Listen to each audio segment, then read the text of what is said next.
Good morning. I'm LaShondra Shaw, PIO for the City of Austin, and I'm the moderator for today's media availability. Spanish interpretation is available on ATXN 3. To start, Austin Public Health Assistant Director for Health Equity and Community Engagement, Adrienne Stirrup, will first say a few words, followed by Dr. Mark Escott, Interim Austin Travis County Health Authority, then Cassandra DeLeon, APH Chief Administrative Officer, Disease Prevention and Health Promotion. We will then open it up to our pool reporter who will ask questions on behalf of the media. Adrienne, over to you. Good morning. Adrienne Stirrup from Austin Public Health. Happy to be here with you all today. Message for this morning, get tested. It's allergy season. We're enjoying the outdoors, but we're also encountering those little sniffles and drips. And if you have that inclination that it might be something more, go ahead and get the test. It takes less than 15 minutes. It's free. There are locations throughout Austin and Travis County. So it's better to be safe than sorry. Isolate until you get that negative test. If you are not feeling your best and you've gone ahead, that intuition has got you tested, take the next step and really make sure that you separate yourself from your family and loved ones just in case. And lastly, we are at the end of the tunnel. We can see the light. We're expecting a surge in vaccinations, but until we get to that point, there are 3 things that you can do to keep you and your family safe. Mask, wash your hands, and continue to practice social distancing. Over to you, Dr. Escott. Thank you. And, again, we have another holiday coming up. We have Easter. We have Passover, Holy Thursday, Good Friday, Holy Saturday, Easter Sunday, coming one right after the other. And, this is a time where we want to celebrate. We want to go to church in person. We want to be with family. We want to celebrate, these holy days.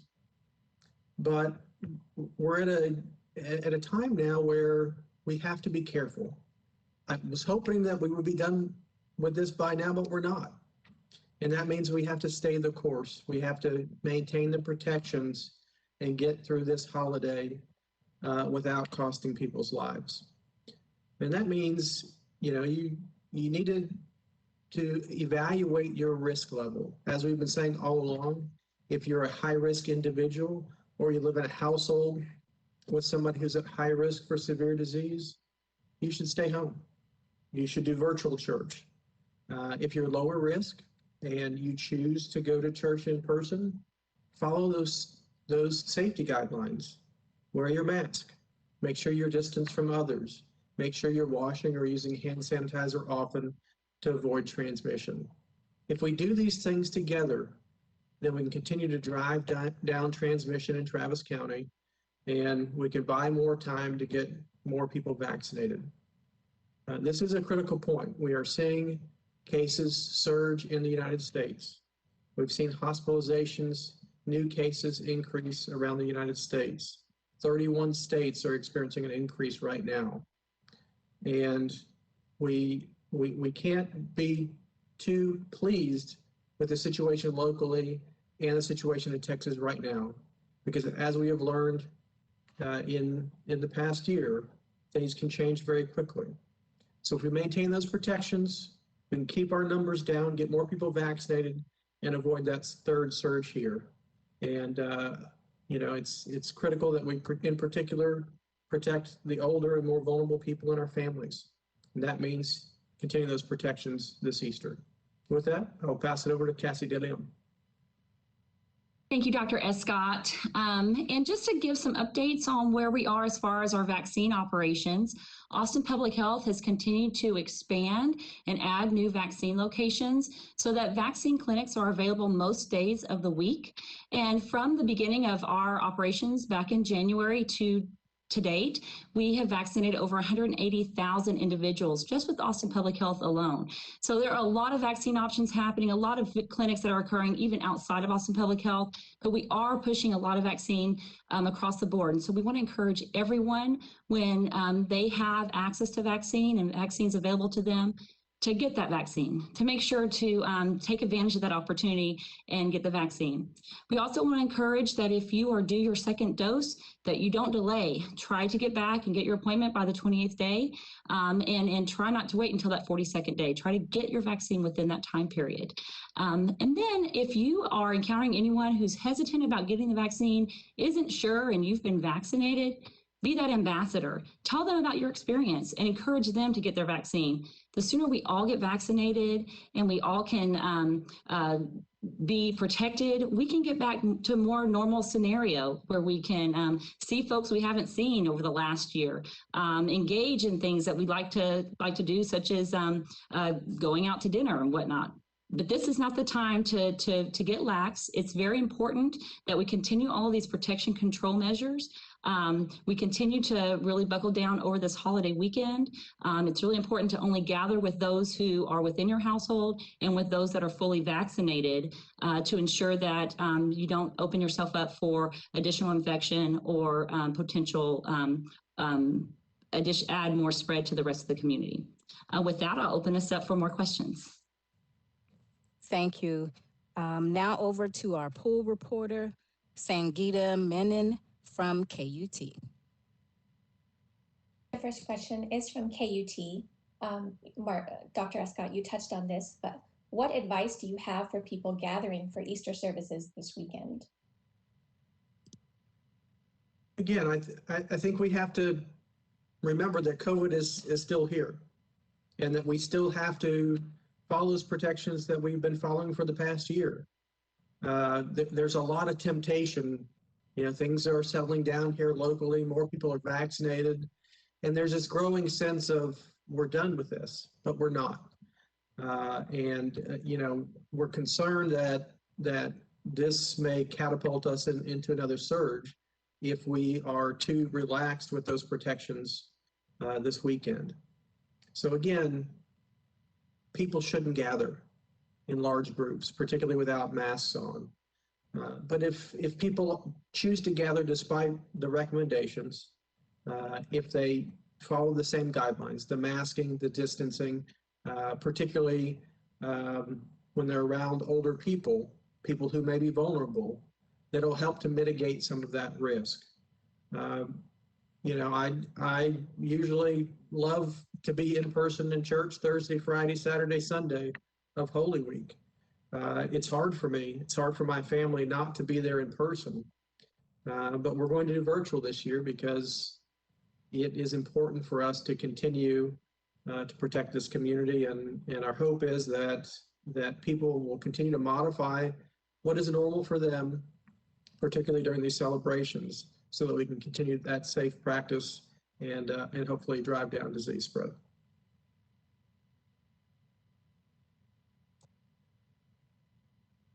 The next question is from CBS Austin.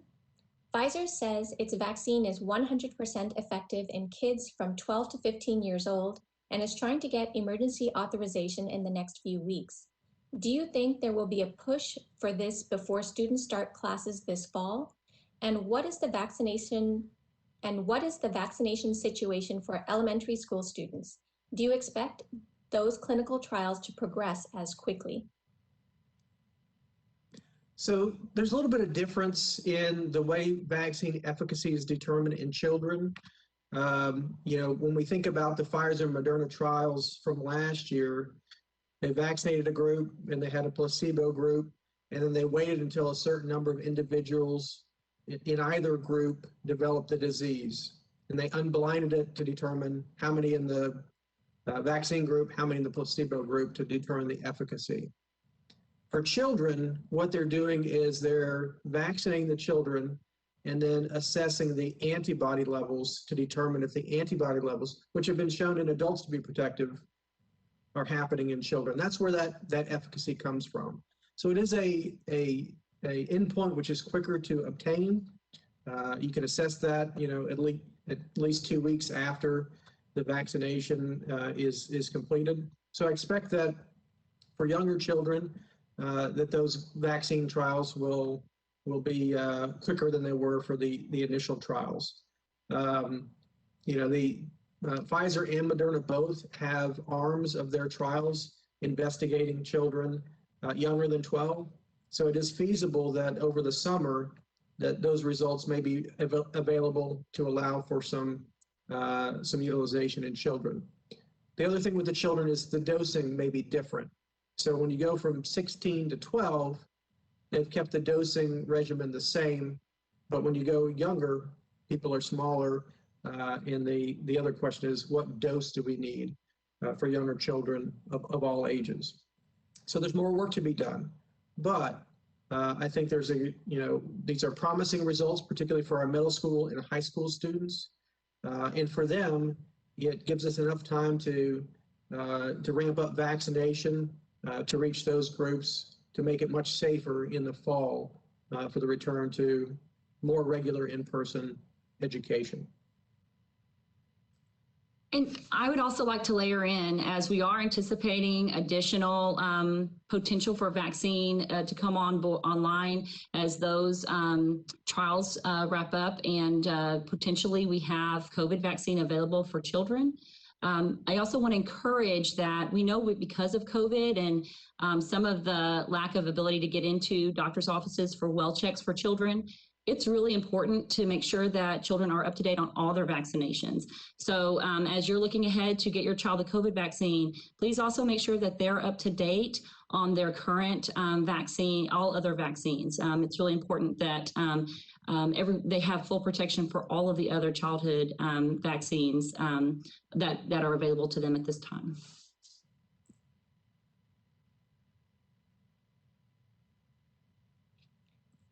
The next question is from KXAN. When do you anticipate any adult will be able to schedule an appointment through Austin Public Health? Why is that already available in other areas of Texas? Well, I'm happy to start that one. It's available in Travis County as well through many providers. Austin Public Health right now is focusing on the 1A, 1B, 1C group, our child care staff and our education staff. Basically right now we have more people in that waiting list than we have vaccines available. So when we see those numbers in those priority groups drop enough to allow for us to make it available for other adults, we will certainly do that. And it's hard to say the timeline for that. We have people on our waiting list who are on other waiting lists for other vaccine providers. So once we reach that particular point, then we will introduce the vaccination for any adult. Until then, we encourage folks to look for other sources of vaccine.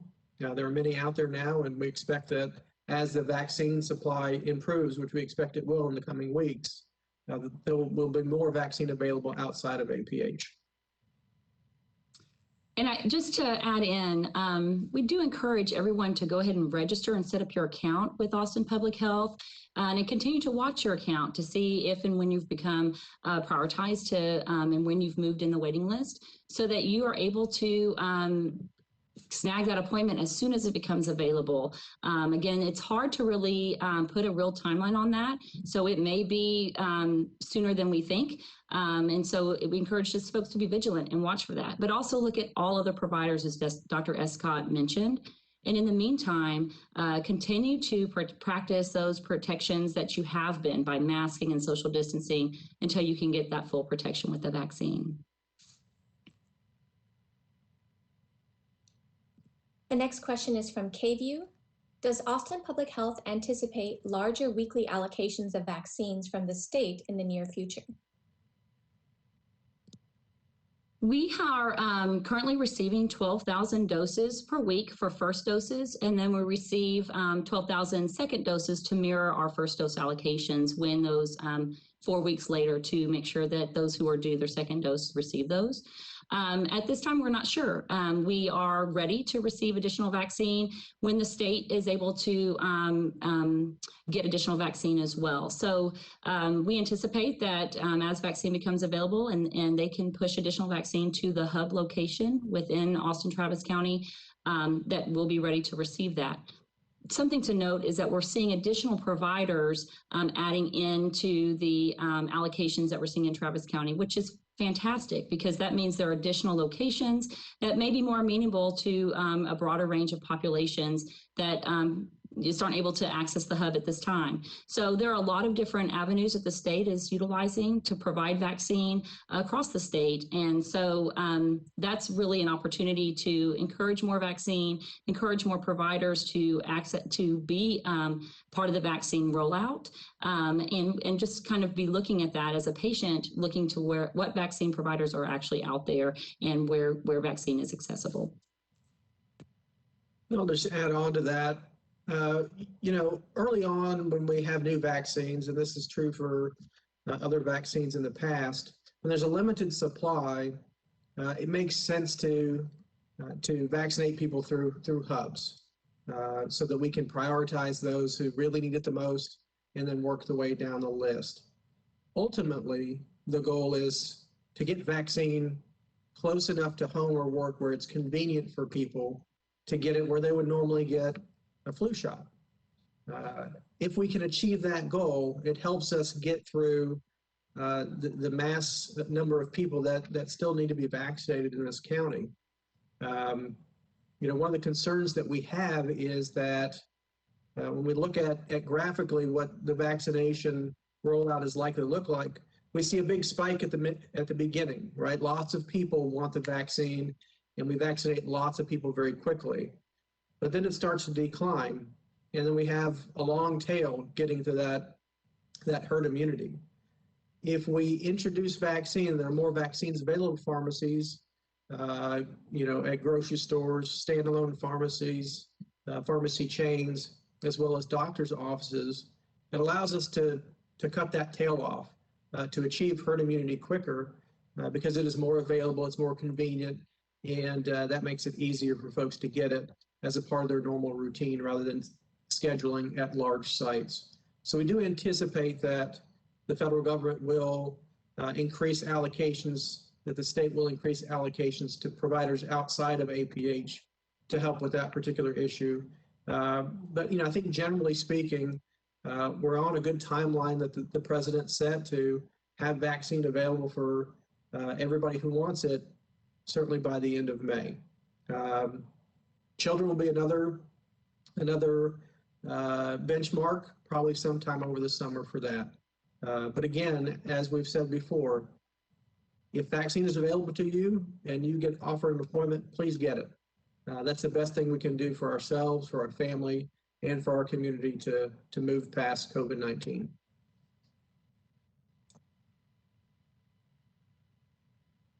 The next question is from KOOP Radio. May is Mental Health Awareness Month. As we approach having enough vaccines to inoculate all who want them, is APH mandated or prepared to face pandemic-related mental health issues?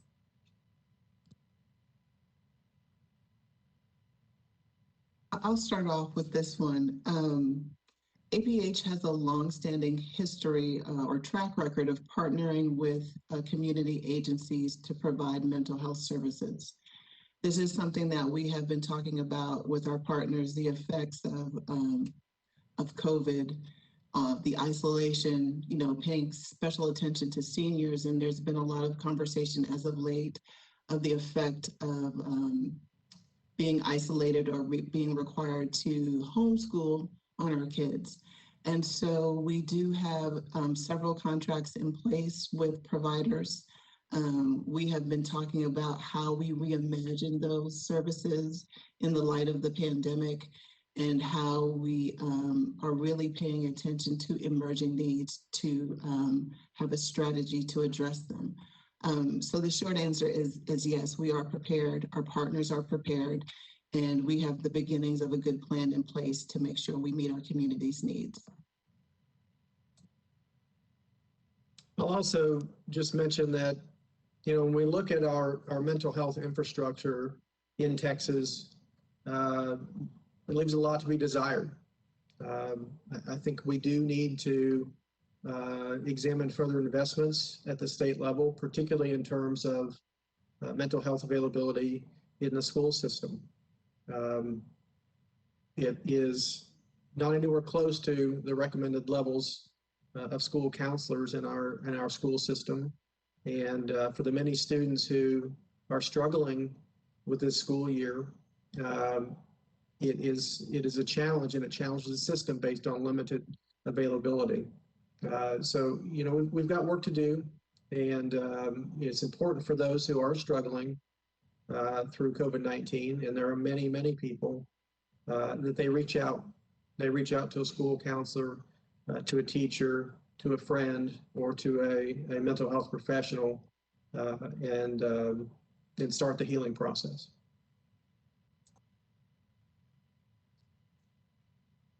The next question is from the Daily Texan. How are vaccinations going for the 16 to 30 population thus far? And are you concerned about another spike in cases due to people relaxing their safety protocols after mass vaccinations? I'm certainly concerned about a spike. Again, we've been flat here locally in terms of cases, in terms of admissions to the hospital. Flat is certainly better than increasing, but it's not as good as decreasing. And that leaves us concerned because, again, we've seen this before. And when it turns to increasing, then the situation can change very, very quickly. We're not out of the woods by any stretch of the imagination yet. And that means that we have to continue those protections to avoid that surge. And it really does take all of us continuing those protections. We're still within the window to see increases based on spring break. We are, investigating potential clusters associated with spring break. And, certainly we have the same potential around Easter. We've seen increases following many other holidays over the past year. And, if we all work together to continue those protections, particularly on this holiday weekend, it will help us to decrease the risk of another surge.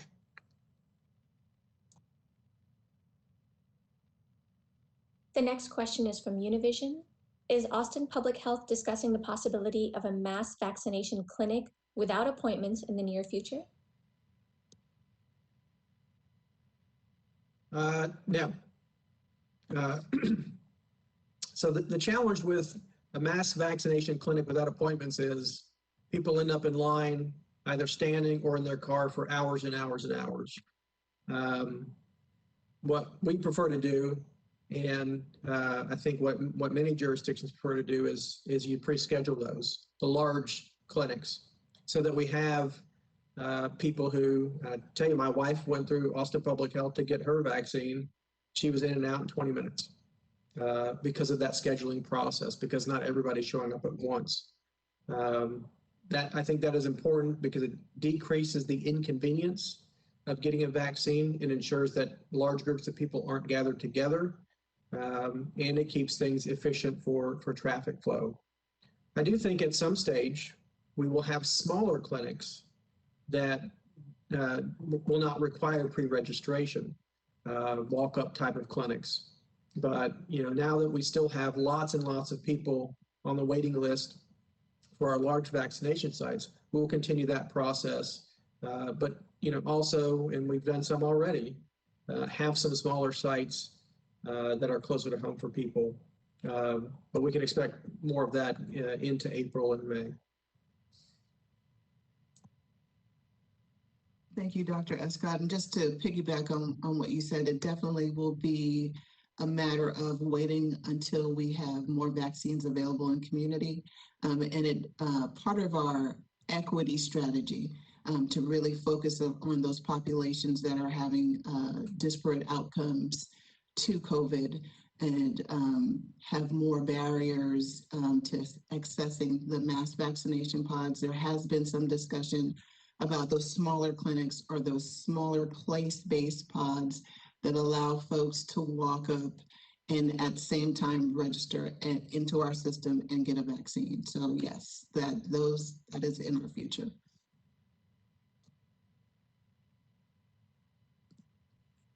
The next question is from the Austin American Statesman. When does APH think Austin, Travis County will reach herd immunity? Are we on track to hit it by the summer? I'm happy to take that one. Again, it's a little bit challenging to predict. I think we'll get to 50%, 60% relatively quickly. The question is, how long will it take to get from 60 to 85% or 70%? The herd immunity is not a fixed location. It is mobile based upon the transmission of disease. If we see another big surge in cases, we're going to have to vaccinate even more people to try to bring down that transmission level. So, again, it really takes all of us being engaged in that vaccination effort, reaching out to people actively to offer vaccine rather than just waiting on people to sign up.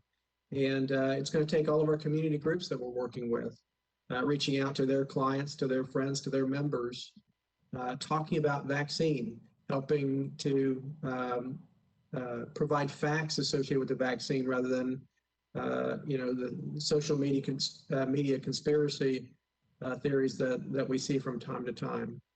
I think the more we can do that, the easier it will be for us to avoid that long tail of vaccination to get to that herd immunity. But again, I will also mention that we can only really reach herd immunity when we have vaccines available for children as well. So I think for adults, we certainly have the potential of reaching herd immunity in those subgroups early in the summer, but it's probably going to be late in the summer or early fall before we can reach true herd immunity with the vaccination of children.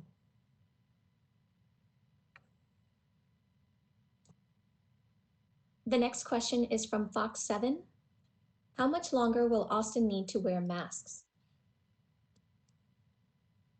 Well, that's the million-dollar question. I think it's likely that masks are going to be around through the fall of next year. Now, as we determine transmission rates based upon our case numbers, our hospitalizations, masking may not look the same between now and the fall. It may be less restrictive. It may be for certain situations, certain environments, longer durations of time, or places where there's particular vulnerability, like schools that don't have as many people vaccinated. But I wouldn't rid ourselves of the masks yet. In addition to that, we've also seen how effective masks are at decreasing the transmission of influenza. So it may be that, as part of our normal recommendations for flu season, that we recommend that if flu season is bad or they're going to be around, you're going to be around loved ones who are more vulnerable for complications from flu, that you wear a mask. So don't get rid of your masks yet. But we do expect the situation to change over the summer, and we'll certainly update guidance based upon the situation.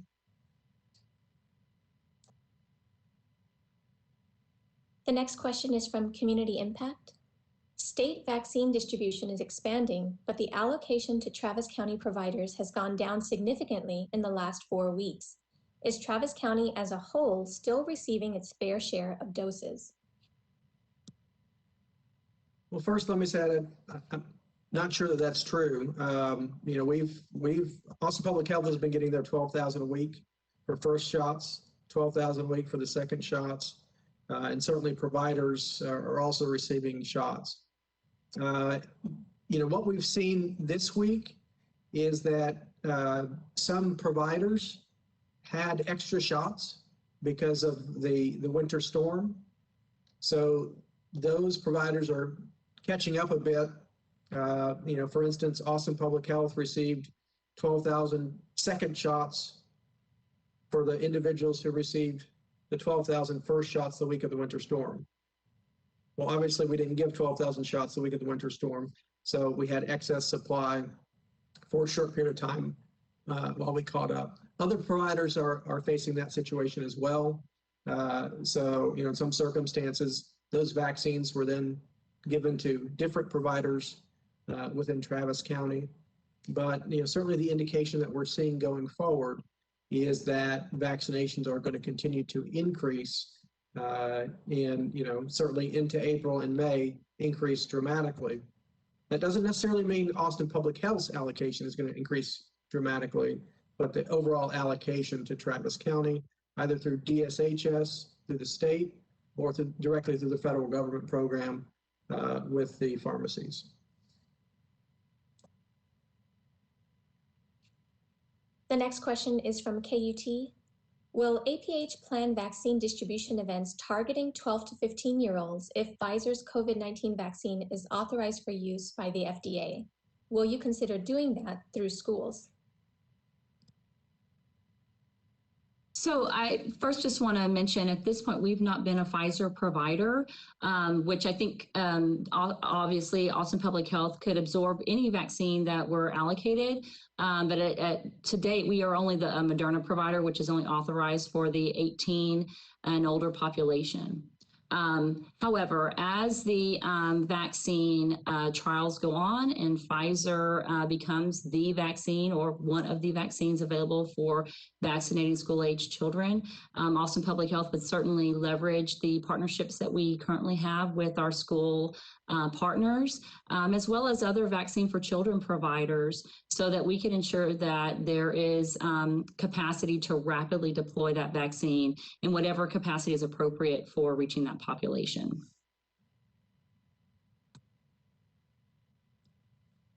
The next question is from CBS Austin. The CDC said yesterday that new research confirms people who have been vaccinated are not spreading the virus. How should this affect behavior in those vaccinated? Well, I'll take that one. Again, we want everybody to continue those protective actions, even if they've been fully vaccinated. I've been fully vaccinated. I still wear a mask everywhere that I go. Our public health officials, our clinical staff, everybody's still wearing a mask. It does appear that the vaccine is very effective at preventing the transmission to the individual who's been vaccinated, as well as preventing transmission to other people. But we're not at a place where we have enough people vaccinated to have too much confidence in those protections. Again, we've got about 14% of our adult population fully vaccinated at this stage, about a little over 30% right now in that 16 plus age group who've received at least one vaccine. So we've got a ways to go.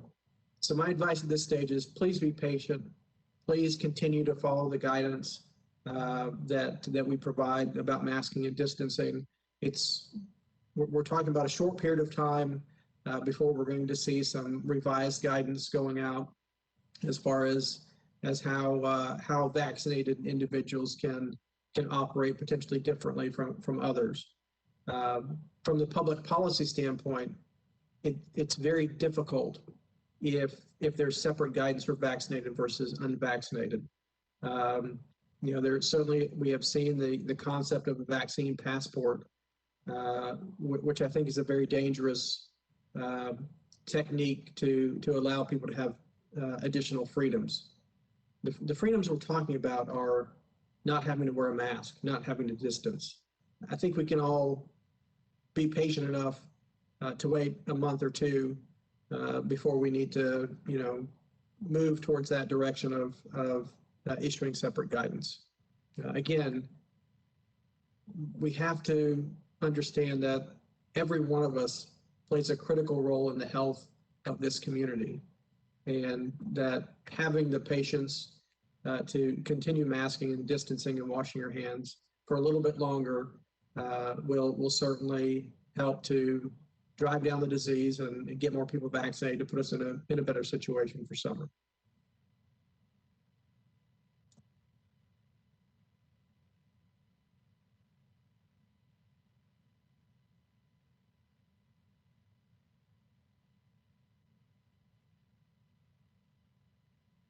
If you're talking, you're on mute.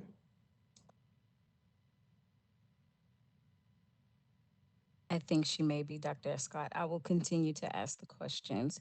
The next question is from KXAN.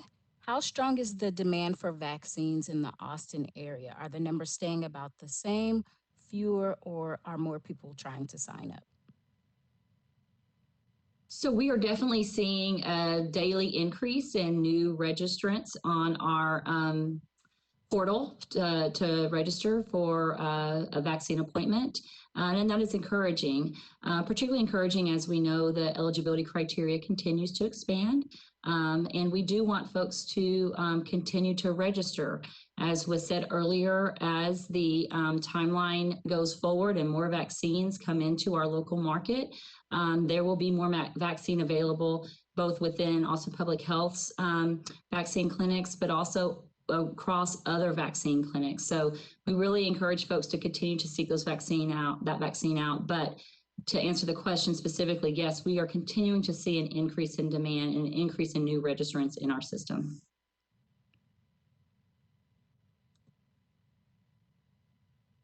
Okay, the next question is from KOOP Radio. He said he recently received a vaccination from Dale Diamond and was given an appointment immediately for the next 3 weeks. Is APH prepared to do the same?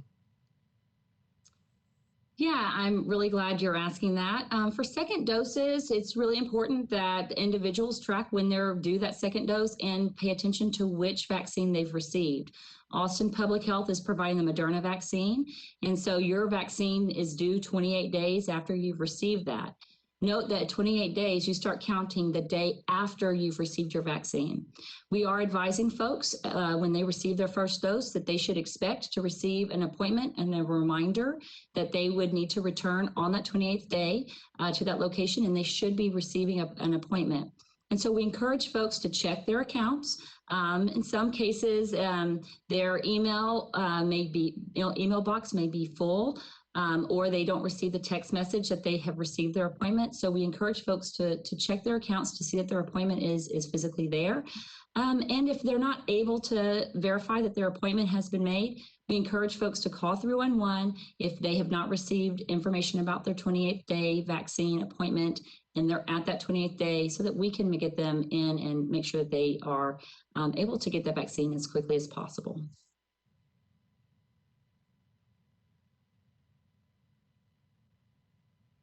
The next question is from Univision. What is being done to make the vaccine more accessible for the Hispanic community? So again, we partner quite a bit with key leaders and stakeholders across the community to make sure that information about our vaccine clinics and how to register for the clinics is known and available.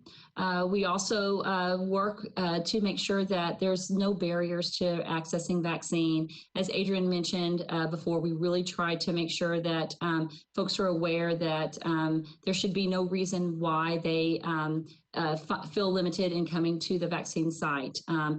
We don't require that they produce an ID, and those types of things I think are could be somewhat limiting for folks. So those are some pieces that we're actually working with. And then there are other ways that we're outreaching to make sure that there are no barriers to receiving vaccine, ensuring that information is provided in appropriate languages, that Spanish and any other language that is desired, that there's assistance for folks both in our outreach materials, but also on site at our vaccine locations. We have interpreters available. We also have staff that are all bilingual, and so that the patients can feel comfortable in that space and have a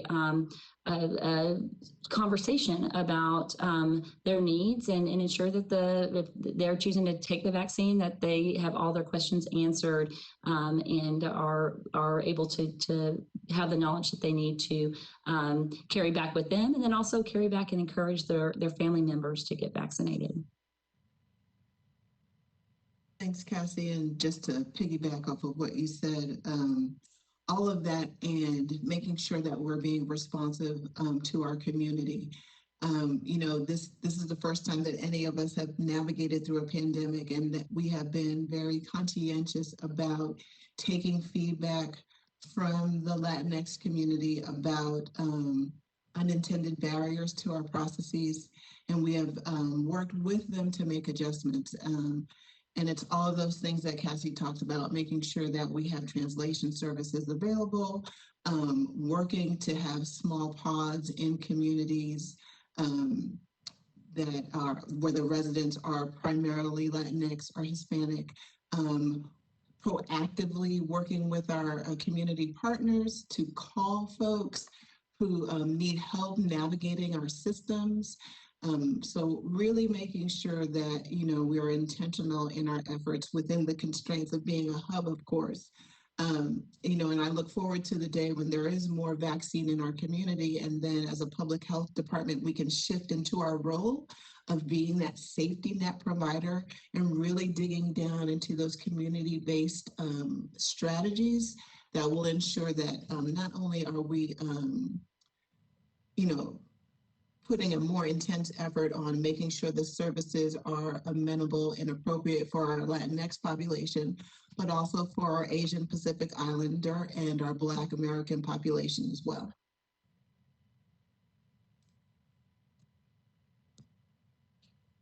The next question is from the Austin American Statesman. How is APH managing the newly eligible folks who need first doses and are finding it hard to schedule an appointment? i.e., when can we expect another mass vaccination clinic at COTA or elsewhere? I'm happy to start that one. Again, we have a mass vaccination clinic most days of the week through our APH sites. We're certainly pleased to have another site at COTA. Again, it's really, when we talk about younger people, the people who are 18 to 30 or to 50, it's going to take time.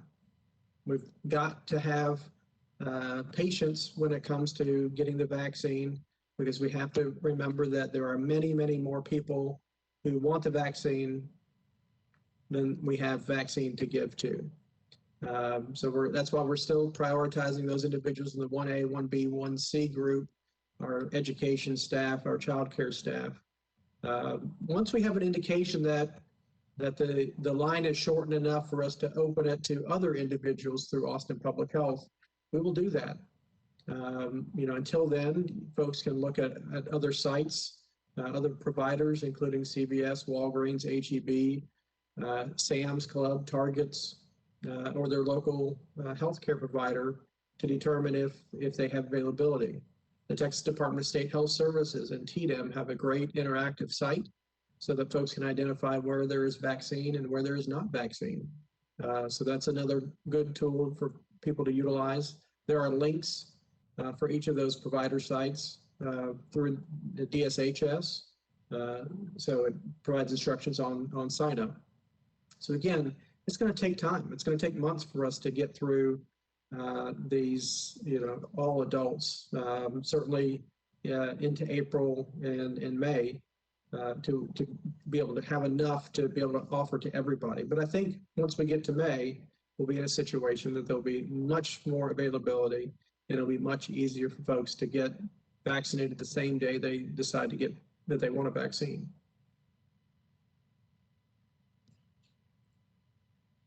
The next question is from Fox 7. Is there a possibility of rolling back to stage 2 soon?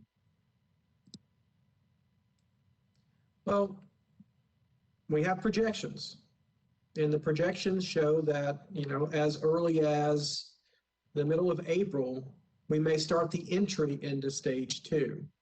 When I say start the entry, generally we want to see us inside the stage for a week or so before we transition the stage of risk to ensure that we don't bounce up within a short period of time of that transition point. So it's certainly possible by the third week in April that we could be in stage 2. But the projections are based upon if risk taking stays the same, if people continue to wear their masks as is continue to be mandated in the city of Austin and Travis County, if they continue to distance, if they continue to wash their hands, avoid gatherings, if we continue that, then May's looking a lot better. And certainly it's a short trip from stage 2 to stage 1. And that's why it's important for us to continue. If we just stay the course, if we continue to isolate and, if we're not feeling well and get tested and do all those things, that it is feasible by summer, we could be in stage 1. But it does take all of us, and certainly we've seen it across our country, 31 states, things are moving in the wrong direction. So very quickly it can change, and very quickly we can go from flat or declining to increasing. And it's, again, we're at a vulnerable spot, and we need to keep those protections in place. The last question is from Community Impact. You mentioned our numbers are flat. Are you still concerned about the effects of the statewide mask mandate being lifted, or have we mitigated that risk due to expanded vaccine supply and extended local orders? I think we're still at significant risk for seeing an increase in cases and hospitalizations. When we look at the published data on when the impact happens from things like removal of mask mandates, those effects can be weeks later, 3 to 6 weeks later. As the disease transmits, initially you have the initial transmission, and then those people transmit it to others, and then those people transmit it to others. So it may take some time, may take 4, 6, 8 weeks to see the true impact of events like the ending of the mask mandate or the 100% opening of businesses, or events like spring break that we just went through. So I think it's too early to tell or to be too confident that we haven't seen a surge from those events. But, again, if we maintain those protections, then it will hopefully push us on the decline, into April and certainly into May.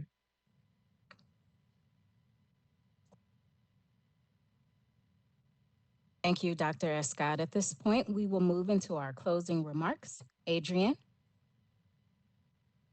Yes, thank you. It's always a pleasure for me to be a part of these conversations live. A lot of thoughts as I listen to the questions and my colleagues answering. I used to do youth prevention, and one of the core tenets of those programs was delayed gratification. We would teach young people, if you just plan your steps, wait to do these things until these measures are in place, you'll achieve a greater outcome. And I really think that's what Dr. Escott is trying to, hit home this weekend. Christian girl myself, hate that I can't go to church on Resurrection Sunday, but I know that, the Bible says that the body is the temple, so I can rock out to Jesus all day long on Sunday, right? And wait until that time where I can rejoin my fellow congregants and worship in a way that we're used to. And just this virus is within our control. It's about behavior modification. And so I'll go back to some of the points I said at the top of the hour. If you feel like your allergies might be kicking, just kicking up stronger than you remember in past years, go get a test. It's free, it's everywhere, 15 minutes of your day for some peace of mind. And while you're waiting for those test results, or you're feeling like not yourself, just isolate, take some time to meditate, read a book that you've been, looking to read. There's some things you want to do, but if you just hold off the 48 hours, most test results are back in 48 hours. You can get those test results and you can have that assurance or peace of mind that you are okay. And then the last thing, that destiny is people, we like to have control over our lives, and we definitely can't by masking, by washing your hands, and by social distancing. Thank you. That's really hard to follow, but I'll say delayed gratification is what it's about. If we just protect ourselves now, we can protect our families and protect our community. It is a big holiday. It is a big family holiday that is coming up this weekend.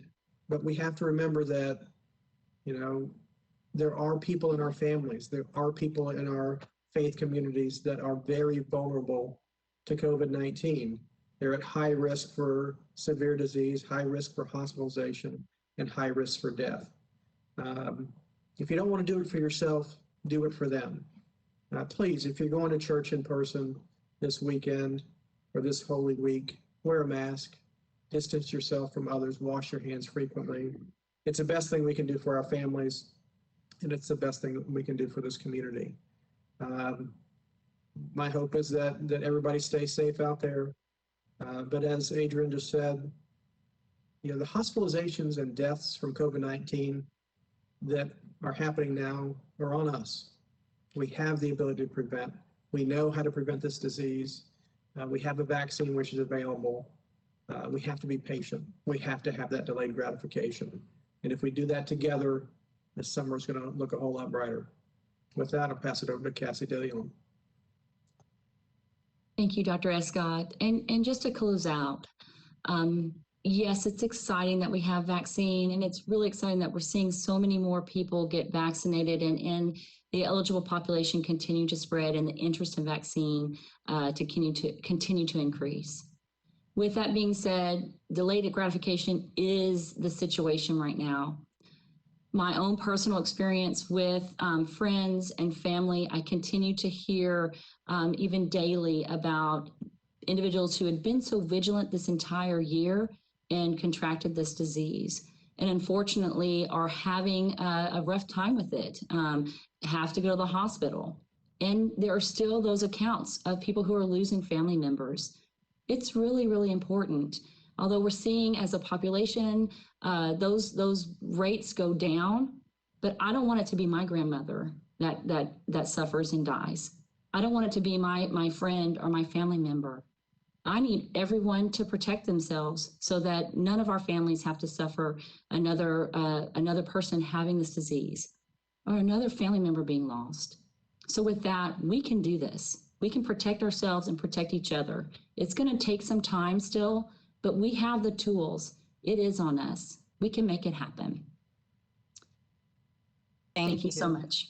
That concludes our media availability for today. Thanks to APH Assistant Director for Health Equity and Community Engagement, Adrian Stirrup, Dr. Mark Escott, and Cassandra DeLeon, APH Chief Administrative Officer for Disease Prevention and Health Promotion, and to our pool reporter, Sangeeta Menon from KUT. Thanks for joining us and have a safe day.